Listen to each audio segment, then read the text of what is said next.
ma'am. Pasensya na po. Pero beating the red light ho kayo. Oh no, kuya. I'm so sorry. Late na kasi ako. Super important lang talaga tong pupuntahan ko. Baka naman pwedeng pagbigyan na muna ako ngayon.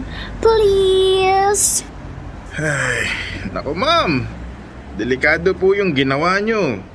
Hindi lang para sa inyo, kundi pati sa ibang motorista. Pero sige ho. Warning na lang ho muna ito. Sa susunod ha, hindi na pwede. Salamat kayo. Maganda kayo. Thank you, kuya. Grabe, you're such an angel. I swear, I'll be super careful next time. Pinky promise. Sige ho. Ingat na lang ho kayo. Bye! Thank you again. Mwah. Charm is power. Sorry, not sorry.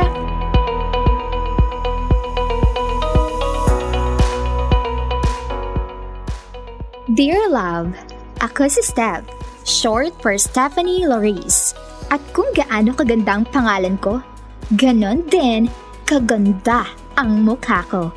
No joke, naniniwala talaga ako na lahat ng gusto ko, nakukuha ko. Dahil sa mukhang meron ako, nakakalusot ako sa kung ano-ano. Mula sa traffic violation, sa late submission, sa pila sa mall. Kasi nga naman, ang hirap tanggihan ng ganitong itsura.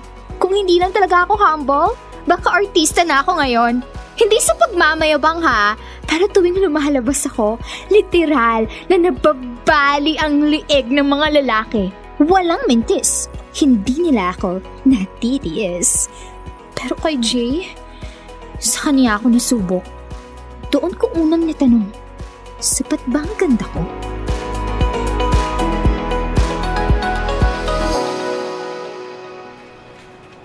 Psst! Tira! Totoo ba? May bago raw empleyadong papasok today? Oo. Actually, nakasabay ko nga sa elevator kanina. Ipapakilala na raw siya mamaya sa team.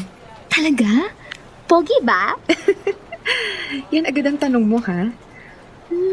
Sakto lang naman. Hindi ko masabi. Ay, kung sa team natin mapupunta, dapat pogi. Aba, standard. Ewan ko sa'yo.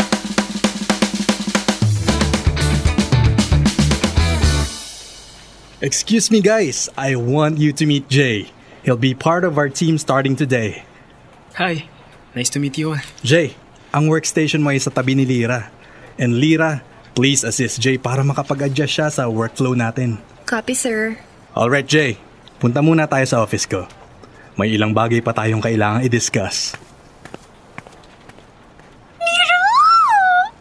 Ang pogi! Pasok na pasok sa type ko! What if magpalit tayo ng tables? Sira ka. Mapapagalitan pa ako ni boss eh. Hayaan mo na. Sa ganda mong yan, kahit malayo ka, mapapansin ka pa rin. Sukas! May pogi na sa floor natin. Sisipagin na naman ako pumasok. Uy, ikaw talaga? Totoo naman. Wala talagang lalaki na ka-level ko dito. Pero ngayon, meron na!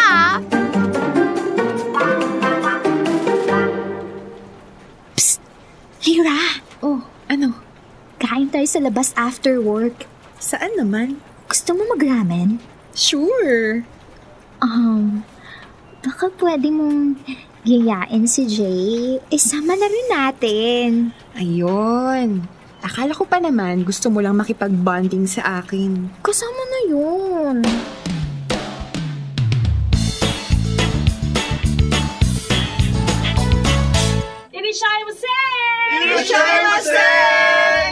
Table for 3, please. Thank you. This way po. Here po ang menu. Tawagin niyo na lang po ako kapag ready na mag-order. Sure. Thank you. Hindi ko gets kung bakit kailangan pa mag-thank you. Girl, trabaho naman nila yon. Pagbuksan ka ng pinto, kunin yung order mo. Basic. Ganyan kasi ang tinuro sa amin sa bahay. Kahit trabaho nila, magpasalamat pa rin. Wala namang mawawala sa akin. Tama si Lyra. Nakakagana kaya magtrabaho kapag nire-respeto ka. Simple lang, pero meaningful. Ewan ko sa inyo. Anyway, Pili na tayo ng food. Lagi ka bang nandito, Lira? Anong bestseller nila? Try mo yung tonkatsu nila tapos soya ramen. Ako madalas dito. Si Lira kasi kuripot. Halos lahat ng pera niya napupunta sa pamilya. Ah, ganun ba? Sige, itatry ko yun. Ikaw, Lira, ano order mo? Kung ano sa akin, yun na rin sa kanya.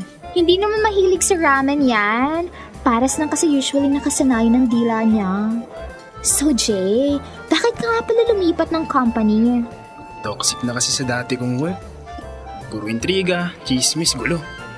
Parang nawala na yung peace ko. Don't worry. Sa company natin, especially sa team natin, wala kang ganyang problema. Right, Lira? Oo, tama. Kuya, excuse me. Bagal-bagal talaga ng staff dito. Kahit kailan. Buti na lang masarap ang food.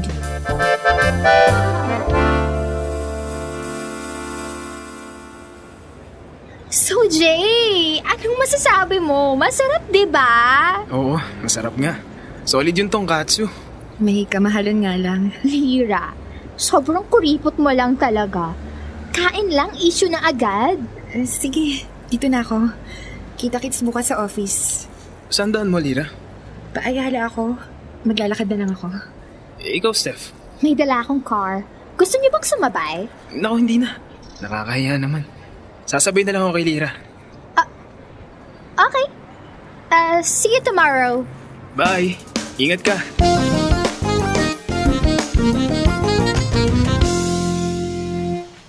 Uy, girl. Saan ka galing? Sa baba, nagyaya kasi si Jay magkape. Umakyat kami agad kasi pinatawag yata siya ni boss. Close na kayo, ah. So, kamusta naman? Nagtanong na ba siya tungkol sa akin? Oo. Tinanong niya kung sa'yo raw ba yung tumbler na naiwan sa table niya. Where? OMG! Napansin niya? Sinadya ko talaga yun para ibalik niya sa akin pero si Kuya Maintenance ang nagbalik sa akin kanina. Bukod doon ano pa, may iba pa ba siyang sinabi? Wala naman na. Yun lang. Alam mo, madalas ko siyang mahuling tumitingin sa area ko. Tingin mo, bet niya ako. Steph, hindi ko masabi. Puro tungkol sa trabaho ang napag-uusapan namin. Parang hindi na rin siya komportable kapag usapang love life. Bakit kaya hindi na lang ikaw yung magtanong? No way! Hindi nakakaganda yon. Pero, parang nagpapahabol lang si Jay. Kunwari, walang pakialam. Alam mo, kung ako sa'yo, ikaw na lang ang kumilos, Steph. Halata namang type na type mo si Jay.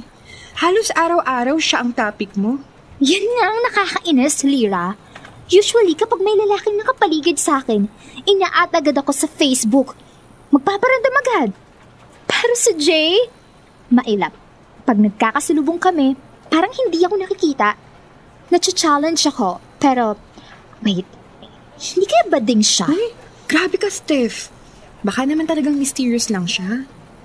Baka nga. Pero kung hindi niya ako bet, 100% sure, bading yan si Jay. Dear Love, lumipas ang ilang buwan at hindi pa rin ako dinidiskartehan ni Jay. Weird. Hindi ba gumagana ang face card ko sa kanya? Pero imposibleng hindi. Kaya, nag-level up ako. Nag-upgrade pati ng pabango para siguradong mapalingon si Jay kapag duman ako sa cubicle niya.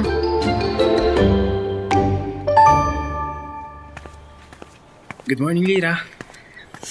Morning, Good morning, Jay! Morning, Steph. Lira, okay ka lang? Nako, kanina pa ako nababahing. Nairita kasi yung ilong ko. Teka, magsi-CR lang ako. Steph, allergic yata si Lira sa pabango mo. Masyadong matapang. Ha? Hindi naman ako nagpalit ng pabango. Panira naman itong si Lira ng diskarte. Uy, Lira, okay ka na? Umupa naman na. Hindi ko malaman kung ano yung nag-trigger nitong allergy ko. Baka naman kung ano-anong pinapahid mo dyan sa ilong mo. Lira, gusto mo samahan kita sa klinik? Namumula na yung ilong mo. Hindi, mawawala din to. Okay lang ako. Halika na, Lyra. Hindi ka makakapagtrabaho ng maayos niyan. Bakit ba parang sobrang kulusan itong dalawang to? Hindi kaya type ni Jay si Lyra? Impossible. Di hamak naman na mas maganda pa ako kay Lyra, no? Isa pa, kung itatabi mo ako kay Lyra, alam ko na ako ang unang mapapansin ng tao. Kaya nga kay Lyra ako tumabi para umangat ang ganda ko. O baka naman, sinisirhaan ako nitong babaeng to kay Jay. Hindi to pwede. Kailangan ko nang kumilos bago pa ako maunahan ni Lyra.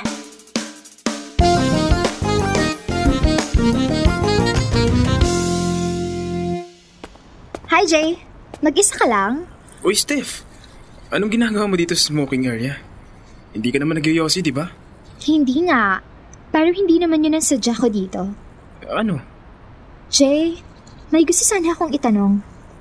Tungkol ba to sa trabaho? Hindi. Huwag ka sanang mawirduhan. Pero gusto ko lang itanong kung meron ka bang natitipuhang katrabaho natin? Sobrang random naman ang tanong mo. Pero sige, sasagutin ko yan. Meron. Talaga?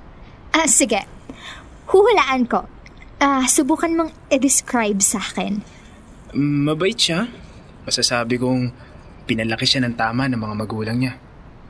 Alam ko rin na may mabuti siyang puso.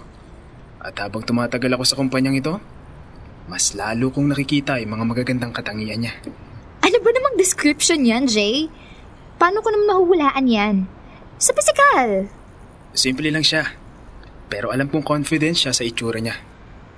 Wala siyang masyadong arte sa katawan. At dahil gusto ko siya, maganda siya. Sino ba to? Baka kasi iwasan niya ako kapag nalaman na niya. Hindi ko rin alam kung may pag-asa ako. Sino nga? Si Lyra. Si Lyra? Parang gulat na gulat ka naman yata, Steph. Baka naman nasasabi mo lang yan dahil siya yung lagi mong katabi at kasama. Hindi eye-catcher si Lyra. Pero habang mas nakikilala ko siya, mas gumaganda siya sa paningin ko. Paano kung sabihin ko sa'yong type kita, Jay? Magbabago bang isip mo? Ako? Type mo? Thank you, ah. Thank you? Siyempre, compliment yun sa akin. Hindi ko mag-gets. Compliment sa akin kasi maganda ka. Pero hindi ibig sabihin nun type na kita. Hindi lang naman nagbibase sa physical na itsura ang pagkagusto sa isang tao, Steph. Hindi lahat madadaan sa ganda. Siya, una na ako sa taas.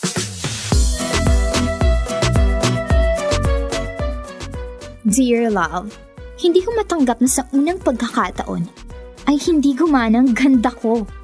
At hanggang ngayon, hindi ko maintindihan ang mga naging litanya sa akin ni Jay. May mali ba sa akin? O baka hindi lang talaga niya ma-appreciate ang ganda ko?